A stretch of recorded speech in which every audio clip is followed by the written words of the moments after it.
Graças a Deus, nós iremos agora adorar o Senhor por meio da palavra. Irmãos, e hoje nós falaremos sobre um tema que todo pregador, ao pregar sobre ele, ao falar sobre ele, a gente pode cometer alguns exageros, né? Nós iremos falar sobre o pecado. E quando falamos sobre o pecado, algumas pessoas estremecem porque imaginam que o pregador vai descer a chibata e aí vai engrossar a voz e falar muita coisa terrível que muitos de nós já sabemos acerca do pecado.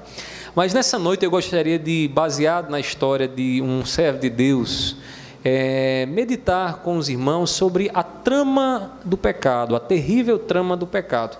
E nós iremos falar aqui baseada na vida de Davi, irmãos, que na sua biografia deixou lá essa marca, essa tragédia que foi na vida dele, o pecado com a Betseba. E eu queria que você fizesse o seguinte comigo: ao meditar nessa passagem, você começasse a observar um pouco mais para o seu coração, para a sua vida, porque quando nós falamos sobre o pecado, nós também nos conhecemos um pouco mais. Quando entendemos como o pecado ele trama, as estratégias que ele tem, a maneira como ele age dentro do nosso coração, nós nos conhecemos, porque da mesma forma como o pecado foi com Davi, da mesma forma ele age conosco nos nossos dias. Então, se você conhecer o pecado de Davi, você também vai conhecer o pecado que ainda existe aí dentro de você, e certamente nessa luta diária que a gente tem contra o pecado, a gente vai estar conhecendo um pouco mais do nosso adversário, conhecendo um pouco mais dessa terrível inclinação que a gente carrega dentro do nosso coração. Então, abra sua Bíblia comigo, lá em 2 Samuel, nós iremos ler o capítulo 11, e neste capítulo está aqui a história de Davi, nesse episódio trágico que foi em sua vida, quando ele cometeu o pecado com Batseba. Então, 2 Samuel, capítulo 11, nós iremos ler todo esse capítulo. Se você está ao lado de alguém que não tem Bíblia, que está aqui nos visitando, compartilhe sua Bíblia com ele, para que ele também possa apreciar a palavra de Deus, ouvir a voz de Deus pela palavra. Então, 2 Samuel, capítulo 11, diz assim a palavra do Senhor: decorrido um ano, no tempo em que os reis costumam sair para a guerra, enviou Davi a Joabe e seus servos com ele, e a todo Israel, que destruíram os filhos de Amon e sitiaram Rabá. Porém Davi ficou em Jerusalém. Uma tarde, levantou-se Davi do seu leito e andava passeando no terraço da casa real. Daí viu uma mulher que estava tomando banho. Era ela muito formosa. Davi mandou perguntar quem era. Disseram-lhe: é Betseba, filha de Eliã e mulher de Urias, o heteu. Então enviou Davi mensageiros que a trouxessem. Ela veio e ele se deitou com ela. Tendo-se ela purificado da sua imundícia, voltou para sua casa. A mulher concebeu e mandou dizer a Davi: estou grávida. Então enviou Davi mensageiros a Joabe, dizendo: manda-me Urias, o heteu. Joabe enviou Urias a Davi. Vindo, pois, Urias a Davi, perguntou como passava Joabe, como se achava o povo e como ia a guerra. Depois disse Davi a Urias: desce à tua casa e lava os pés. Saindo Urias da casa real, logo se lhe seguiu um presente do rei. Porém Urias se deitou à porta da casa real, com todos os servos do seu senhor, e não desceu para a sua casa. Fizeram-no saber a Davi, dizendo: Urias não desceu à sua casa. Então disse Davi a Urias: não vens tu de uma jornada? Por que não desceste à tua casa? Respondeu Urias a Davi: a arca de Israel e Judá ficam em tendas. Joabe, meu senhor, e os servos de meu senhor estão acampados ao ar livre, e hei de eu entrar na minha casa para comer e beber, e para me deitar com minha mulher? Tão certo como tu vives e como vive a tua alma, não farei tal coisa. Então disse Davi a Urias: demora-te aqui ainda hoje, e amanhã te despedirei. Urias, pois, ficou em Jerusalém aquele dia e o seguinte. Davi o convidou e comeu e bebeu diante dele e o embebedou.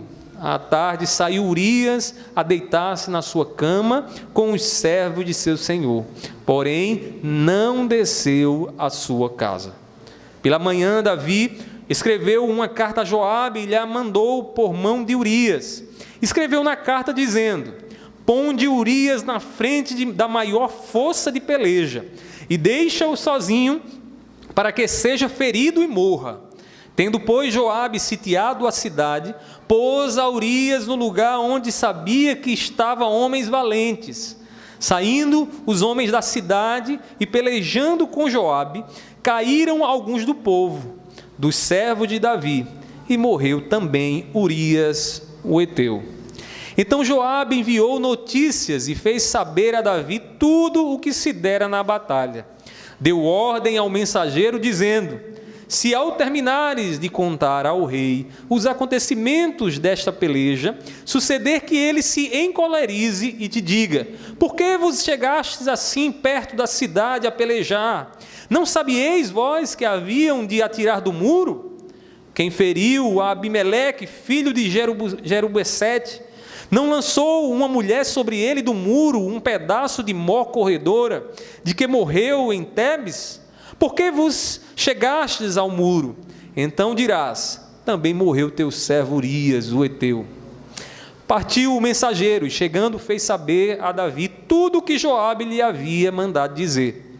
Disse o mensageiro a Davi: na verdade, aqueles homens foram mais poderosos do que nós e saíram contra nós ao campo. Porém, nós fomos contra eles até a entrada da porta.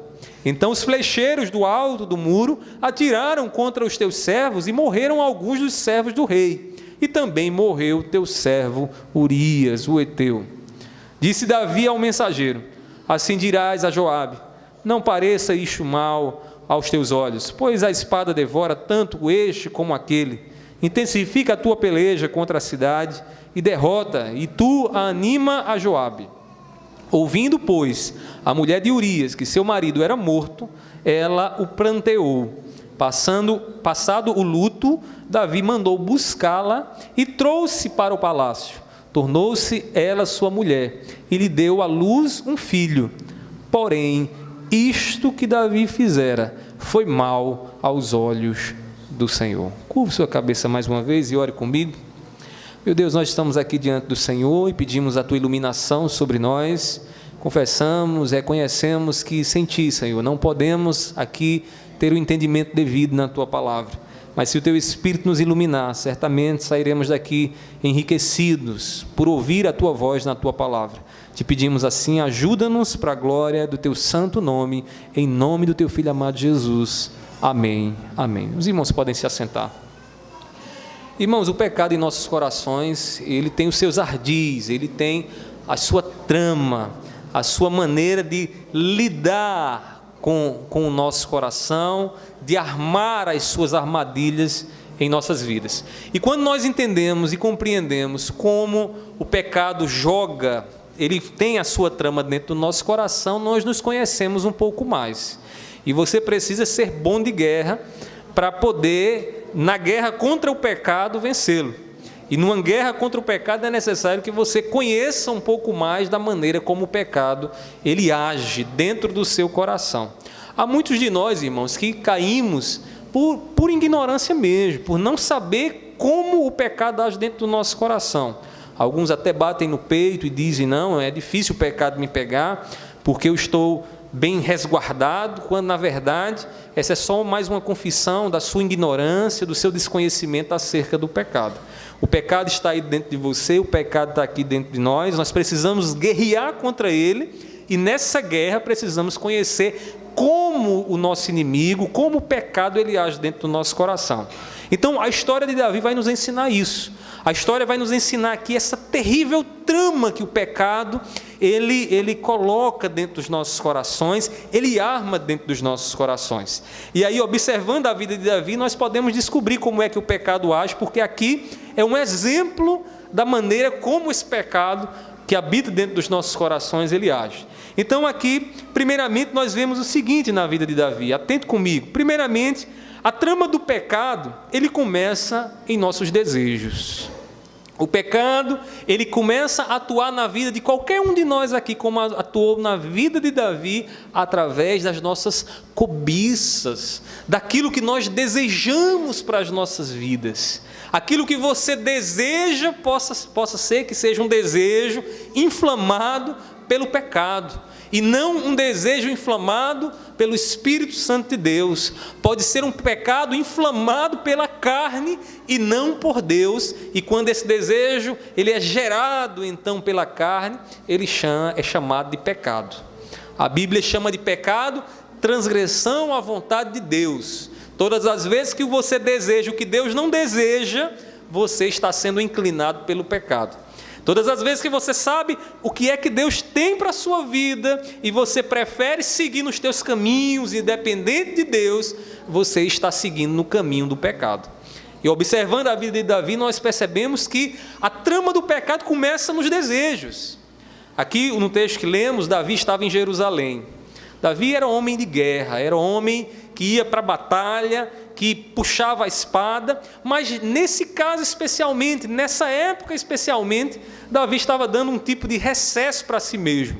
Ele havia mandado o seu exército para a guerra, para uma cidadezinha próxima a Jerusalém, aproximadamente 64 quilômetros perto de Jerusalém, e estavam lá nas terras dos filhos de Amon a guerrear para sitiarem a cidade de Rabá.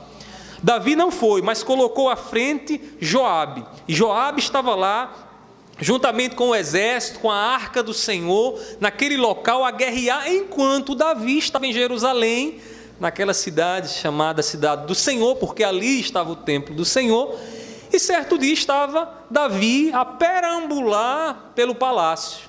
Ali, de onde ele estava, ele avistou uma mulher tomando banho. Os seus olhos viram aquela mulher e a jogar água sobre si, e diz o texto sagrado, você pode conferir aí no versículo 2, que aquela mulher era uma mulher muito formosa. Esse historiador faz questão de dizer que era muito formosa, por quê?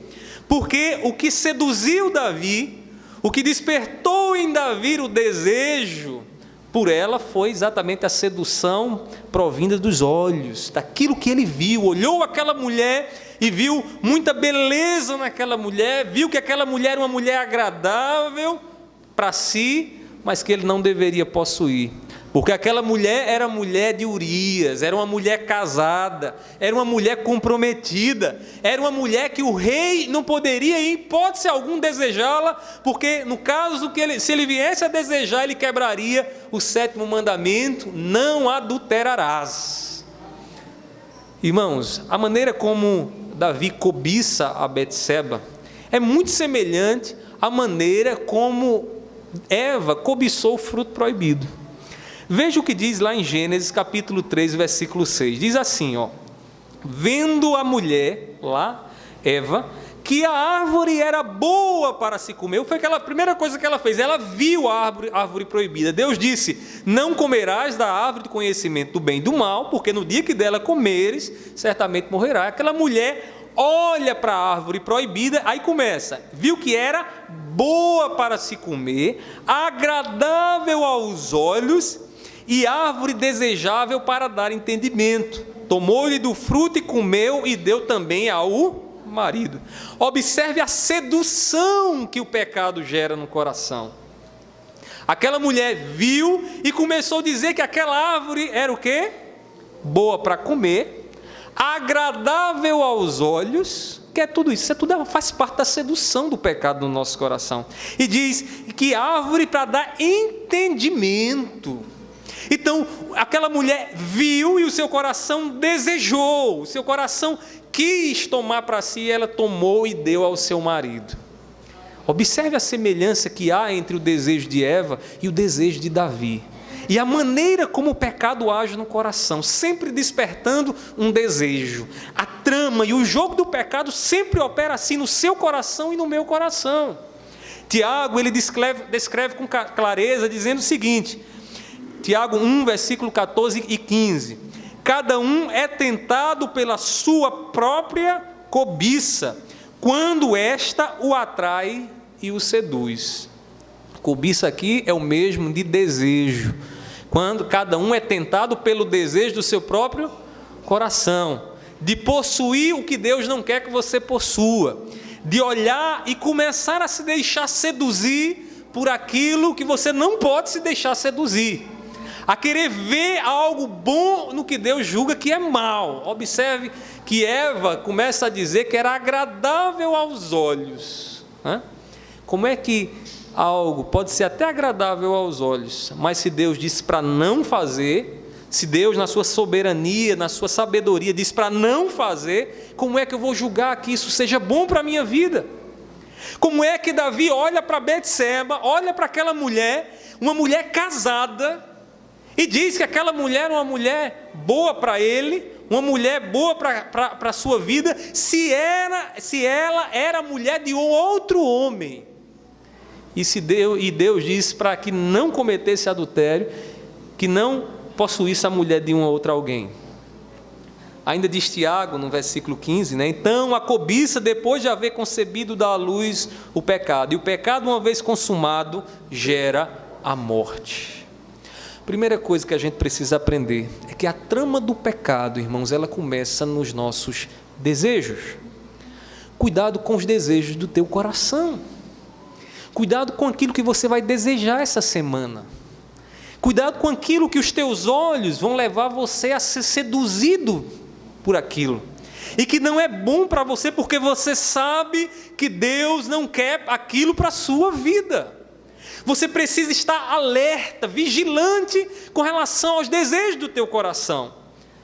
Não me entenda mal, eu não estou dizendo aqui que eu sou melhor do que você, porque eu preciso todos os dias também estar vigilante no meu coração, para que o meu coração não seja seduzido por aquilo que Deus condena, por aquilo que Deus diz, não toque, não faça, não converse. Nós precisamos estar vigilantes, irmãos. Você já viu alguém de vigia? Você passa aqui, próximo aqui ao quartel, lá tem umas sentinelas que ficam lá naquelas torres. Eles estão alertas a todo instante. Eles estão vigilantes a todo instante. Qualquer movimento estranho, eles estão preparados para agir contra. Porque eles estão em vigilância. Às vezes parece que o nosso coração não está em vigilância. Nós sabemos que estamos desejando o que Deus não quer que desejemos. E não agimos contra isso. E deixamos a coisa correr, como você deixou talvez correr essa semana.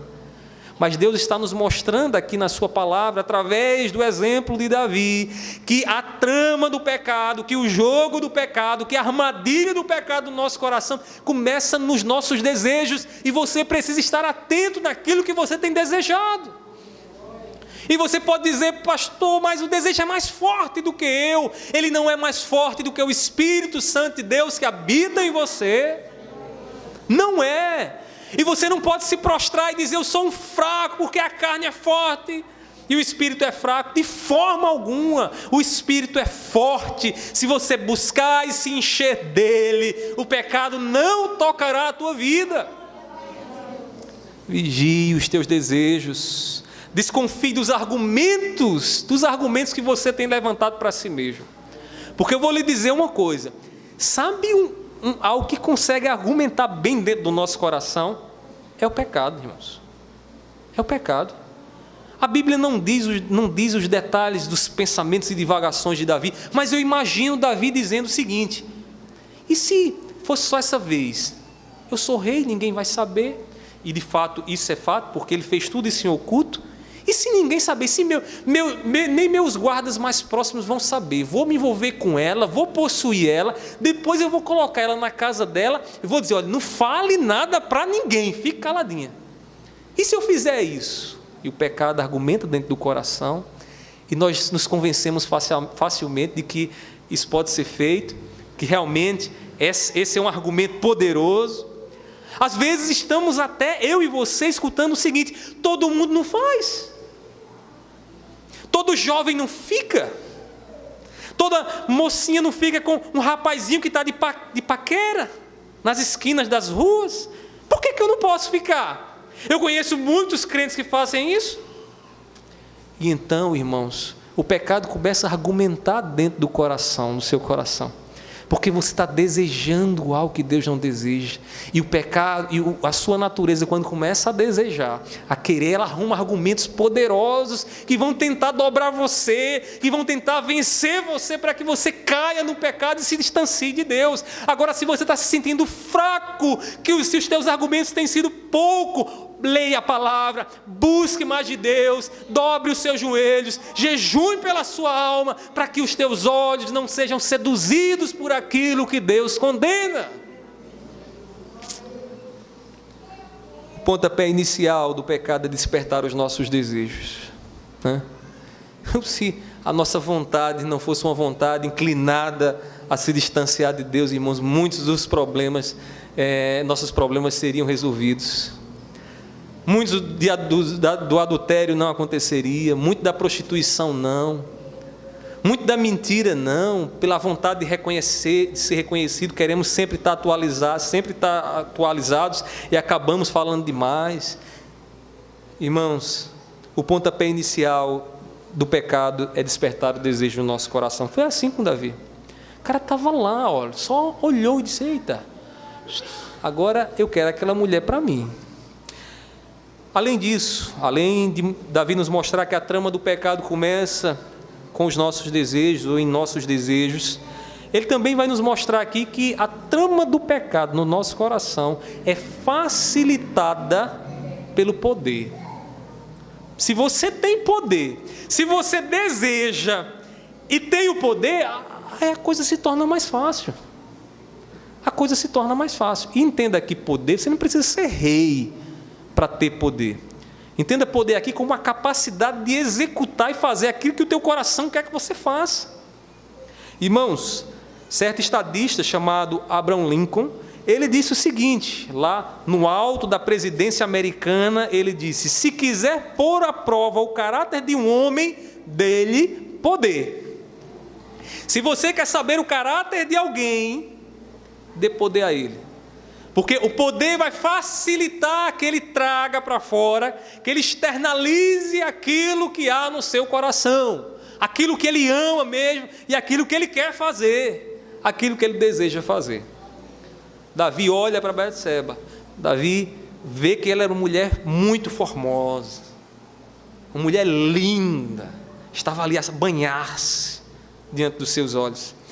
Davi, como rei de Israel, ele tinha poder absoluto, irmãos. O rei ali tinha poder absoluto. Depois de Deus, só o rei aqui na terra, naquele período da monarquia. E Davi então faz o quê? Usa do seu poder, um poder que Deus lhe deu, para poder trazer para dentro do seu palácio uma mulher que não era sua mulher, uma mulher casada. E aí a gente percebe aqui, observe aí no versículo 3, que o poder de Davi é percebido pela capacidade que ele tem de se informar acerca de quem era aquela mulher. Quando ele viu aquela mulher, perguntou: quem é esta? Ah, esta daí é a mulher de Urias. E todos os dados são dados então assim a Davi, para que Davi tenha a informação de quem é o alvo do seu pecado. E não fica só nisso. Depois que Davi sabe quem é a mulher, o que é que ele faz? Envia um mensageiro e diz: traz aqui essa mulher. Traz essa mulher, coloca ela dentro do meu palácio, porque agora eu vou conversar com ela. Irmãos, o poder é como a mão que impulsiona a ponta afiada do pecado até penetrar o coração. Imagine uma faquinha bem afiadinha, você bota ela em cima do seu peito. Certamente, o máximo que ela pode fazer é fazer um risquinho, né? Mas imagine uma mão pegando no cabo dela e fazendo assim, ó. Você sabe o que é essa mãozinha? O poder. O poder. Às vezes você está numa posição de poder e o teu coração está cobiçando coisas. Você está lá, ó, cobiçando. Só lhe falta a posição de poder para que a faca penetre, para que o pecado penetre até no fundo do seu coração. Irmão, Davi cobiçou e Davi tinha o poder para executar aquele pecado. E foi assim que o pecado aconteceu na vida dele. A trama do pecado, irmãos, é sempre facilitada pelo poder. Seja sincero com você mesmo aqui nessa noite. E responda essa pergunta para si mesmo. Para que você deseja ser bem visto pelos outros? Para que você tem desejado uma posição que os outros te aplaudam e te digam, olha como ele é maior, ele é superior, ele faz isso bem, ela faz isso bem. Para que você tem desejado isso? Essa posição de superioridade te dá poder. Te dá poder. E talvez essa posição que você tem tanto almejado, seja como aquela mão atrás do pecado, da faca do pecado, pronta a empurrar o pecado totalmente dentro do seu coração. Quantos planos você tem feito para o dia que tiver muito dinheiro? Quais são os seus projetos de vida? Como é que você tem sonhado? Não, eu vou enriquecer, né? Vou ganhar uma grana boa, muito dinheiro no banco, e quando eu estiver naquela posição, o que é que você vai fazer? Sabe por quê? Porque naquele dia você terá o poder, e os desejos do teu coração, e o teu coração vai ter condições agora de executar coisas que talvez até mesmo você duvidaria. Talvez você esteja aí conversando, não esteja prestando atenção no que eu estou lhe dizendo, esteja perdendo a oportunidade de conhecer um pouco mais do seu coração. Mas escute, desejo, não é pecado você ter dinheiro, não.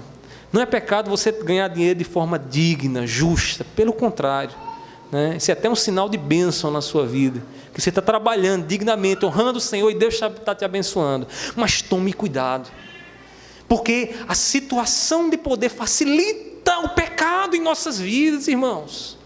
Facilita. Eu olho para os pastores, irmãos. Quantos pastores que enquanto estavam lá passando dificuldades, eram homens simples, humildes, no dia que ganham poder, irmãos, começam a cometer pecados terríveis, adulteram, roubam a igreja, né? Tratam os membros não como ovelhas, mas como escravos, porque o poder, irmão, simplesmente facilitou um pecado que já estava dentro do coração deles. Não pense você que o pastor está imune a isso, não. O pastor também está sujeito a isso. E você também está sujeito a isso. Deus conhece os planos que você tem feito, Deus conhece os desejos que você tem, e Ele quer nessa noite que você compreenda a si mesmo, saiba quem você é, e o pecado que atua dentro do teu coração, para que quando você chegar lá no topo, você possa olhar e dizer, o pecado não vai agir contra mim, mesmo que eu tenha um desejo no meu coração. O que as pessoas verão em você quando você estiver no centro das atenções, quando todos estiverem a aplaudir a você, quando lá na escola você for aquele rapaz, aquela moça popular, que todo mundo quer lanchar com você, que todo mundo quer conversar com você, quando você estiver lá, naquela posição, o que é que o teu coração, como é que o teu coração vai se comportar? Porque lá também é poder, lá também é poder. Ter o reconhecimento dos outros traz para nós esse poder. Irmãos, precisamos estar vigilantes, não podemos cochilar. Já imaginou se os bandidos descobrem, né, que um vigilante daquele ali, do quartel, está dormindo lá? Ou quem sabe alguém até dentro do quartel mesmo, um general, um sargento, né, descobre lá que alguém está cochilando lá? Ele vai levar um carão dos bons, né? Vai levar um puxão de orelha dos bons. E como pastor de vocês, eu não posso deixar vocês cochilarem, porque o pecado está aí dentro de vocês, porque vocês vão sair daqui a pouco, e o pecado vai estar atuando dentro do coração de vocês. Eu vou fazer, eu vou viver como eu quero, eu vou viver para mim, eu não quero saber o que é que a Bíblia tem a dizer, e aí por diante. Esteja vigilante, meu irmão. Esteja vigilante. Irmãos, observando um pouco mais ainda da vida de Davi, nós aprendemos aqui, em terceiro lugar, que a trama do pecado tende a aprofundar as suas consequências. A maneira como o pecado age, ele tende a tornar cada vez mais profundo fundo as consequências dele. Sabe por quê? Porque o pecado naturalmente vai querer dar a você uma maneira carnal para resolver aquilo que você fez baseado nele. Davi agora tinha uma terrível notícia. E qual era a notícia? Versículo 5. O que é que diz aí? Veja aí comigo. Davi, a mulher concebeu e mandou dizer a Davi: estou grávida. Estou grávida.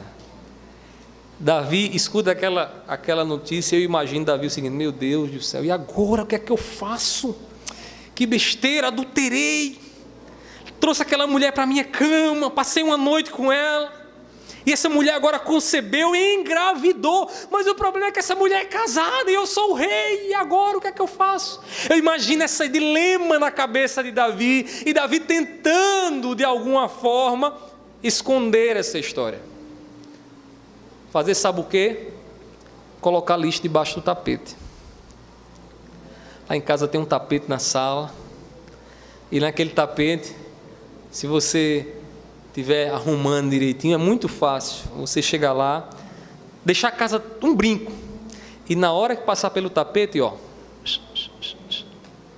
jogar o lixinho ali embaixo. Aí de repente chega alguém lá na sua casa: que casa limpa, que casa bonita, tudo no lugarzinho, mas não consegue ver o que está embaixo do tapete, o que está lá escondido, o que está distante dos olhos dos homens. Sabe o que é que Davi queria fazer, irmãos? Davi queria colocar o seu pecado debaixo do tapete, porque o pecado, ele sempre faz assim, ele nos leva a fazer uma ação, a colocar um band-aid sobre a ferida para ver se a ferida fica curada. Quantos de nós já fomos iludidos assim, né? Aí, não, levei um cortezinho aqui, pega um band-aid aí bota, pô, em cima, acha, agora vai curar. Não vai curar, né? Não vai curar. O band-aid só esconde a ferida. Davi, irmãos, recebe a notícia de Batseba: estou grávida, viu? Tem 9 meses, se prepare, porque você vai ter um gurizinho aí para você cuidar dele. E Davi se desespera com aquela situação. Davi simplesmente diz: agora o que é que eu vou fazer?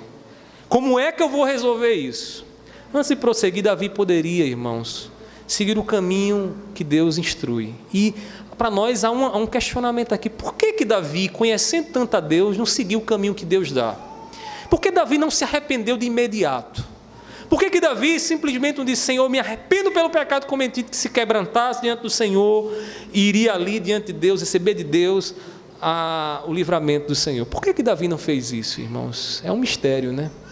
É um mistério, como é um mistério para mim e você, que às vezes estamos com o coração tão endurecido e preferimos o caminho mais difícil do pecado, tentar esconder as coisas na base do pecado, ao invés de correr para Deus e receber de Deus o perdão e continuar a viver. Irmãos, conhecendo o marido de Betseba, Davi criou uma situação que pudesse maquiar o seu pecado. E qual foi a primeira estratégia de Davi? Manda chamar Urias. Traz Urias para aqui.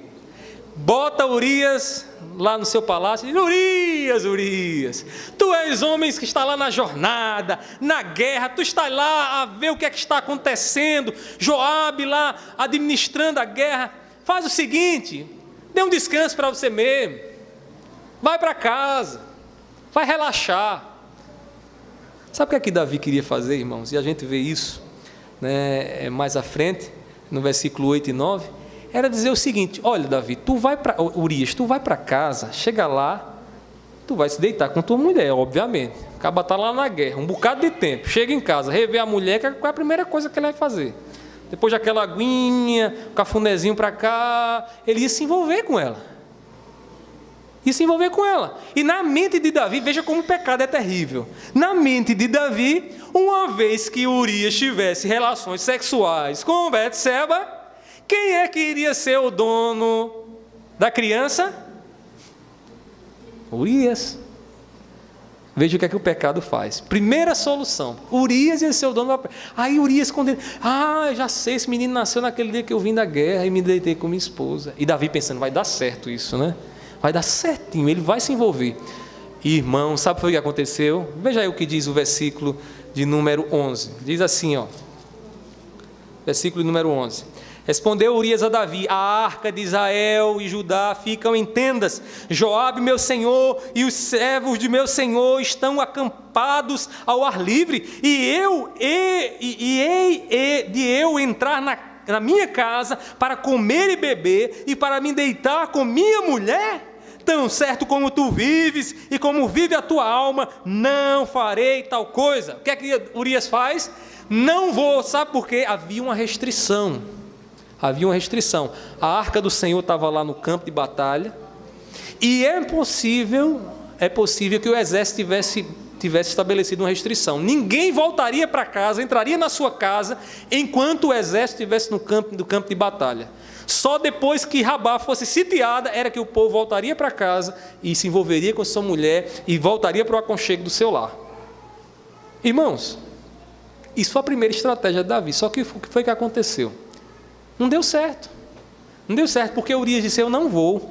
E Urias foi deitar-se na cama com os servos de Davi, e os servos de Davi viram que Urias não voltou, ou seja, o tiro saiu pela culatra, deu errado, não colou aquele primeiro plano. Veja, isso é tudo pecado, fazendo a estratégia no coração. Aí o que é que Davi fez? Bota a mão na cabeça e diz: não teve jeito, mas já tive uma segunda ideia. Sabe qual é a segunda ideia? Ele está aqui em Jerusalém, Urias era heteu, né? E ele morava nas proximidades de Jerusalém. Então ele nem sequer foi para a sua casa, ele ficou em Jerusalém. Mas aí Davi teve uma segunda estratégia. Sabe qual foi a segunda estratégia? Não de Davi apenas, mas do pecado que habita no coração de Davi, como habita no seu e no meu coração. Davi disse: vou fazer um banquete aqui, vou chamar Urias para o banquete, vou encher a taça dele com um pouquinho mais de vinho, ele vai se embebedar, vai ficar chapadão da vida, e quando você está fora de si, você faz um bocado de besteira. Quando ele estiver assim, eu digo: Urias, vai para casa, vai se envolver com tua mulher. Veja o que diz o versículo 13, irmãos. Essa história, meu Deus do céu. 13, versículo 13, diz assim, ó: Davi o convidou, quem? Urias, e comeu e bebeu diante dele, e o embebedou. À tarde saiu Urias a deitar-se na sua cama, com os servos de seu senhor, porém não desceu à sua casa. Davi começa a entrar num certo desespero. Primeiro plano não deu certo, segundo plano também não. E sabe por que não deu certo? Nem vai dar.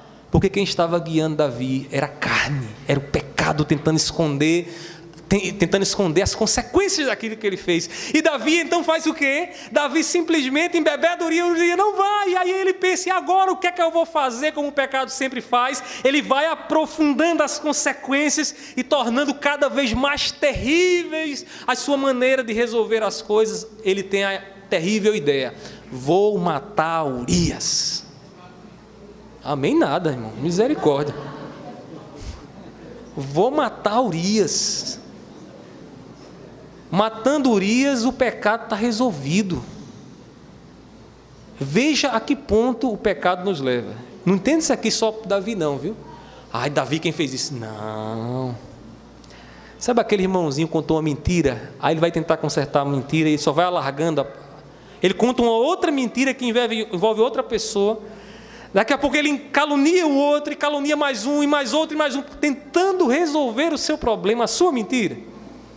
O pecado ele sempre faz isso, quando ele tenta resolver as coisas, em vez de se arrepender, em vez de correr para o Senhor e pedir perdão, ele tenta resolver da sua maneira. Davi fez: vamos matar Urias. Mais uma vez o poder de Davi facilitou o que ele queria, né? O que é que Davi faz, irmãos? Simplesmente Davi, em toques de crueldade,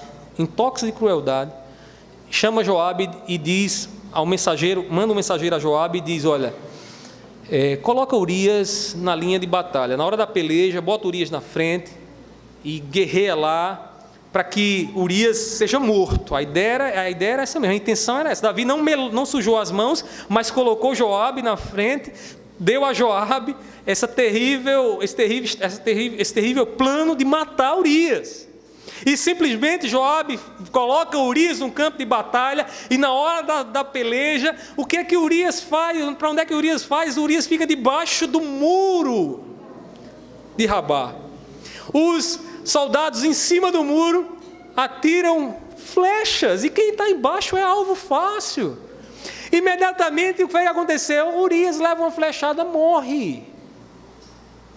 Urias, aí Joabe manda mensageiro e diz: olha, se o rei reclamar, você diga lá ao rei uma série de coisas, e no final diz assim: o teu servo Urias morreu. Que ele repete, né? Teu servo Urias morreu o tempo todo. Teu servo Urias morreu. O que é que Davi pensou? Meus problemas estão resolvidos. Urias morreu. O bebê vai vir? Vai, mas Urias não vai estar mais por aqui. Essa mulher vai engravidar? Vai, mas não tem problema. Urias não está mais por aqui. Ninguém saberia disso. Estaria tudo muito bem escondido aos olhos dos homens. Irmãos, a trama do pecado, ela tende sempre a aprofundar as suas consequências. Eu não sei qual é o pecado que você tem tido consciência nesses últimos dias. Mas eu vou lhe dizer uma coisa: se você tentar resolver o teu pecado pelos teus próprios caminhos, as consequências serão cada vez mais profundas.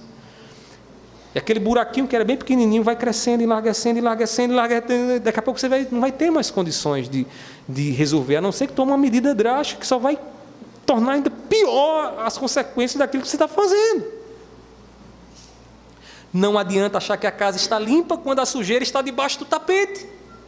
Foi o que Davi fez. Matou Urias, resolveu o problema? Não resolveu o problema, porque o pecado não foi externado diante de Deus, porque o pecado estava lá guardado longe dos olhos dos homens, mas não estava longe dos olhos de Deus. Se não tivermos cuidado, irmãos, sabe aquele lixo embaixo do tapete? Ele acaba trazendo mais consequências, coisas terríveis. Imagina o seguinte: você pega lá um pedaço de coxinha, quando você terminar o culto, vai para casa, come aquela coxinha, pega um pedacinho da coxinha, aí você vai naquela... Tem aquele cantinho lá do sofá, né, que criança gosta muito de fazer isso. Vai lá e bota lá a coxinha lá. Primeiro dia vem uma formiguinha, depois da formiguinha vem a baratinha, começa a corroer ali. Aí barata é o cardápio de escorpião, né? Então depois vem um escorpiãozinho lá no lugar que você senta todo dia para assistir o jornal. E depois que a barata é comida pelo escorpião, quem é que ama um escorpião? Um ratinho. E o ratinho já dá o pulinho dele lá. Daqui a pouco, sabe quem é que vai vir para comer o rato? Uma cobra.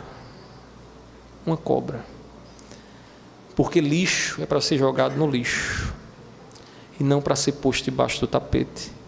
Pecado é para ser colocado diante de Deus e receber de Deus o perdão. Pecado não é para se esconder e dizer: pastor não viu quando eu estava com ela lá na esquina, naquele dia, naquele amasso, o pastor não viu, mamãe não viu, ninguém viu, então está tudo tranquilo. É colocar lixo debaixo do tapete. E as consequências vão aumentar, viu? Escute bem, viu?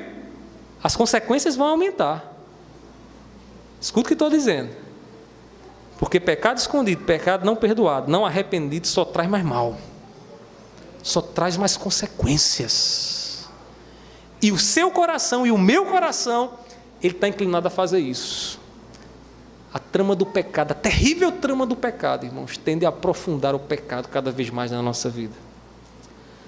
Tire o pecado de debaixo do seu tapete, viu, irmão? E se arrependa.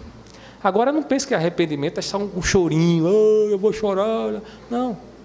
Arrependimento é tomar a determinação de não mais fazer aquilo que você estava fazendo. Está escutando? Arrependimento é tomar a decisão de não mais fazer aquilo que você estava fazendo. Vendo o que você estava vendo e não podia ter visto. Se deixando de seduzir por algo que não glorifica a Deus. Arrependimento é isso. Arrependimento só de lágrimas, só de palavras, não existe. Tem que ser lágrimas, palavras e, principalmente, ação. Amém, igreja?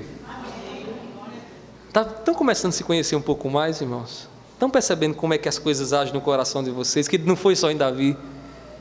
Que o coração de vocês também tem essa mesma direção, estão caminhando também nessa mesma direção. E se você dizer: pastor, não acontece comigo, eu vou dizer: então você está com o corpo glorificado, você já está no céu. Você não está aqui na terra mais não. Porque só quando tivermos o corpo glorificado que esse maldito desse pecado não vai habitar mais dentro da gente. Mas até lá, irmãos, a gente vai estar nessa guerra. Mas a gente vai encerrar agora, tá bom, irmãos? Por fim, o terrível pecado de Davi nos revela, por último, que a trama do pecado está sempre sob a reprovação de Deus. Sempre sob a reprovação de Deus.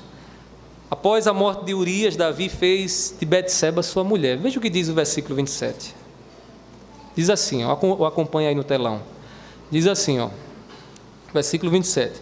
Passado o luto, Urias havia morrido, Davi mandou buscá-la de Betseba e a trouxe para o palácio. Tornou-se ela sua mulher e lhe deu à luz um filho.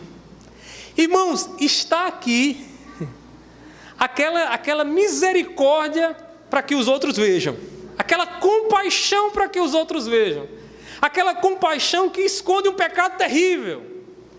O que Davi fez? Urias havia morrido. Davi fez, eu vou agora fazer o quê? Eu vou trazer a mulher dele para dentro do palácio. E o que vai acontecer? O povo que não sabe as intenções por trás do que aconteceu, vai olhar para mim e vai dizer, como este rei é compassivo e misericordioso, trouxe a bichinha da mulher de Urias, grávida para dentro do palácio, como esse rei é bom e misericordioso. Amém, igreja? Amém não, misericórdia. Sabe por quê, irmãos? Porque aquele ato de compaixão era para esconder o pecado e para concretizar o desejo do coração do rei, desejo pecaminoso. Ele traz a mulher para dentro do palácio, ninguém sabia. Irmãos, o que Davi fez em todo momento estava em oculto. Veja o que diz no texto, no capítulo 12, no versículo 12, diz assim, veja aí no telão, diz assim, 12:12, porque tu o fizeste em oculto, mas eu farei isto perante todo Israel e perante o sol. Isso é Deus dizendo, já repreendendo a Davi. Deus está dizendo o quê? Davi, tu fez isso em oculto. Ninguém sabia, exceto um, Deus sabe, porque os olhos de Deus estão em todo lugar. Você pode esconder de mim, você pode esconder da sua mãe, você pode esconder do seu pai, mas de Deus você não esconde, irmãos. Não esconde. Se eu fizer a minha casa no mais alto ou no mais profundo, os olhos do Senhor estão ali a perscrutar, a ver o que é que está acontecendo. Você pode fazer longe dos olhos da igreja, do pastor, mas você não faz longe dos olhos de Deus, porque Deus está vendo, Deus está contemplando.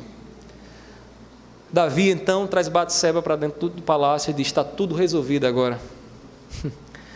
Ela está aqui comigo, o menino vai crescer na barriguinha dela, daqui a 9 meses sou papai. Está tudo resolvido, o marido dela morreu, o povo me aplaude e diz, que bom, como o rei é misericordioso e compassivo, cuidou da bichinha da mulher de Urias, depois que Urias morreu. Agora termina o versículo 27 comigo, para a gente encerrar. Diz assim o texto sagrado, 27, finalzinho, diz assim, porém, isto que Davi fizera foi mal aos olhos do Senhor. Vamos repetir todos juntos? Porém, isto que Davi fizera foi mal aos olhos do Senhor. Foi bom para Davi manter o seu status de líder.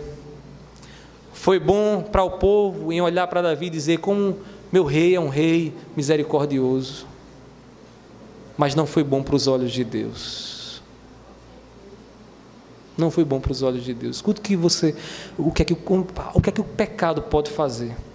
O pecado pode fazer você achar que a maneira como você tem escondido o teu pecado está tudo tranquilo diante dos olhos de Deus. O pecado que habita no seu coração pode dizer o seguinte, ninguém viu, porque lá era escuro. E você achar que está tudo tranquilo, mas te faltar a confissão e o arrependimento dos teus pecados.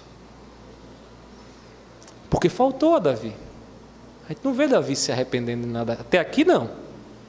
A gente vê Davi ocultando o tempo todo, colocando debaixo do tapete, escondendo dos olhos dos outros o pecado que ele havia cometido. Escute bem, todas as vezes que você tentar resolver o teu pecado pelos meios carnais, como eu tento resolver, quando eu muitas vezes, irmãos, também sou levado a agir não debaixo da graça de Deus, mas confiante nos meus próprios meios, eu estarei sempre, mesmo que os homens me aplaudam, mesmo que as pessoas olhem para mim e dizem, mas ele é um bom menino, uma boa menina, está sempre na igreja, mesmo que as pessoas me julguem assim, mas estarei sempre debaixo da reprovação de Deus. Eu estarei sempre me comportando como Deus quer que eu não me comporte, porque Deus quer do meu e do seu coração arrependimento. Irmãos, a palavra do Senhor diz que aquele que confessa o seu pecado e deixa, alcança misericórdia. Alcança misericórdia. Confessar e não deixar, irmãos, é verdade, você também não vai alcançar misericórdia. Irmãos, Davi, ele foi por um caminho que foi guiado, nesse caminho guiado pelo seu próprio coração, pelo seu próprio pecado, e todas as suas ações estavam sob a reprovação de Deus. Precisamos ter cuidado, irmãos, à luz do que vemos aqui na história de Davi, com um modo pragmático como avaliamos nossas ações. Sabe o que é o pragmatismo? O pragmatismo é uma maneira de pensar em que você acha que porque a coisa está prosperando, é porque foi certo. Então está lá, você fez o pecado, Davi fez o pecado, o povo começou a aplaudir ele, o povo viu como Davi é misericordioso, cuidou da Betseba, está tudo dando certo.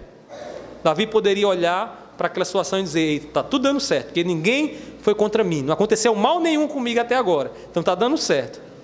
Pensamento pragmático, porque não foi pela maneira correta, não foi como Deus queria que ele agisse. Precisamos ter cuidado. Para Deus, o certo começa com temor no coração. O certo começa em perceber que eu não deveria ter ficado com aquela menina, porque eu estava me prostituindo, colocando o meu corpo a carícias e apertos e coisas mais, sem compromisso nenhum. Sem compromisso nenhum, irmãos. Isso não tem temor no coração, irmãos. Quando a gente tem temor de Deus, o temor de Deus, irmãos, nos leva a nos envergonhar do nosso pecado. Você imagina que está diante do Deus Santo, você se vê diante do Deus Santo, contemplando toda a graça de Deus, todo o esplendor de Deus, toda a justiça de Deus, e você lá se lambuzando com o seu pecado. Eu não consigo entender que alguém que tem o temor de Deus, tem uma dimensão de quem Deus é revelado na sua palavra, e consiga pensar em Deus e ao mesmo tempo cometer o pecado. Eu não consigo imaginar isso, irmãos.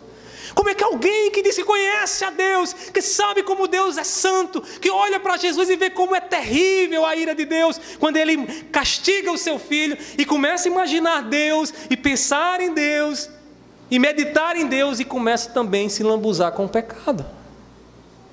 Falta-lhe temor, porque o temor do Senhor, irmãos, é por onde nós devemos começar a resolver os nossos problemas com o pecado.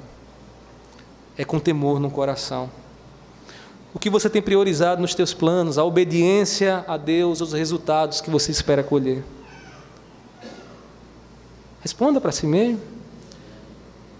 Pergunte seu coração. O que é que meu coração, o que é que tu queres colher? Que todo mundo me veja como bonzinho, certinho e tal, mas o meu coração está aqui empedernido por causa do pecado. Irmãos, a gente não vai continuar aqui, porque a segunda parte é o tratamento de Deus em relação ao pecado de Davi. Natã vai lá, revela o pecado e diz: Davi, tu és o pecador. Davi então se arrepende, Davi confessa seu pecado, alcança graça diante de Deus, e Deus diz: tu não vai morrer, Davi, mas as consequências veio sobre a vida da família de Davi. Terrível. Capítulo 15, 2 Samuel, Absalão começa a perseguir, o pai quer matar o filho, incesto dentro da família, irmãos com irmãos se envolvendo, irmãos sexualmente, tudo isso consequência do pecado, do adultério de Davi com Betseba. Deus disse: não morrerás, Davi, mas tu serás humilhado e o teu reino será humilhado. Deus perdoou Davi, Davi alcançou graça da parte de Deus, e Deus assim o abençoou. Diante dessa história terrível de Davi, nós precisamos aprender, irmãos, que a trama do pecado tem início em nossos desejos, amém? Que a terrível trama do pecado, irmãos, é facilitada com o poder, que a terrível trama do pecado tende a aprofundar as consequências do pecado na nossa vida quando queremos resolver os problemas a partir do pecado, e que a terrível trama do pecado está sempre sobre a reprovação de Deus. Que Deus nos ajude, irmãos, a conhecer um pouco mais da nossa natureza, a conhecer um pouco mais desse velho homem que está aí dentro de você e dentro de mim aqui, tentando tomar o controle da nossa vida. Que Deus nos ajude, e eu tenho certeza que o Espírito Santo de Deus vai nos ajudar. Amém, igreja? Amém. Vamos orar ao Senhor?